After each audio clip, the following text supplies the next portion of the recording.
এবার আমরা কথা বলবো বাংলাদেশের ইতিহাস ঐতিহ্যে ঢাকা বিশ্ববিদ্যালয়। বাংলাদেশের ইতিহাস ঐতিহ্যে ঢাকা বিশ্ববিদ্যালয়ের অবদান আসলে কোথায়, এটা বুঝতে গেলে আমরা একটা প্রথমে কোশ্চেন ছুটতে পারি। আমাদের কি ব্রিটিশরা সবসময় শাসন আর শোষণই করেছে?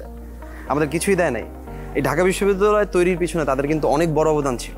এবং এই ঢাকা বিশ্ববিদ্যালয়ের সৃষ্টি না হলে অনেক ঐতিহাসিকদের মতে হচ্ছে বাংলাদেশের সৃষ্টি হতো না। কেন? আমরা যদি 52 ভাষা আন্দোলন দেখি, আমরা যদি 66 6 দফা দেখি, আমরা যদি 71-এর মুক্তির সংগ্রাম দেখি, আমাদের স্বাধীনতা যুদ্ধের সবচেয়ে বড় অবদান আমাদের দামাল ছেলেরা যারা ছিল তারা ঢাকা বিশ্ববিদ্যালয়ের শিক্ষার্থী।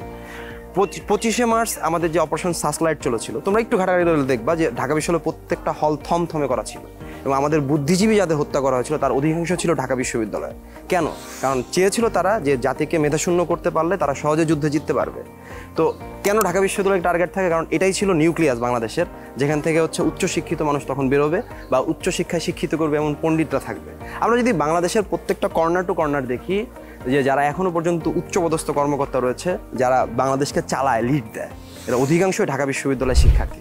তুমি বাংলাদেশের জাতির জনকের কথা আসো, বঙ্গবন্ধু শেখ মুজিবুর রহমান, উনি ঢাকা বিশ্ববিদ্যালয়ের শিক্ষার্থী, যিনি চতুর্থ শ্রেণীর কর্মচারীদের অধিকার আদায়ের জন্য সেই সময় ঢাকা বিশ্ববিদ্যালয় থেকে আন্দোলন করার পরে বহিষ্কার করে দেওয়া হয়েছিল। আমাদের prime minister, honourable prime minister Sheikh Hasina, উনি ঢাকা বিশ্ববিদ্যালয়ের শিক্ষার্থী।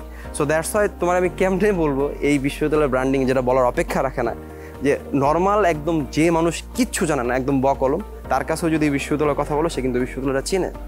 এবং এই বিশ্ববিদ্যালয়ের প্রত্যেকটা ইট হচ্ছে বাংলাদেশের ইতিহাসের সাক্ষী।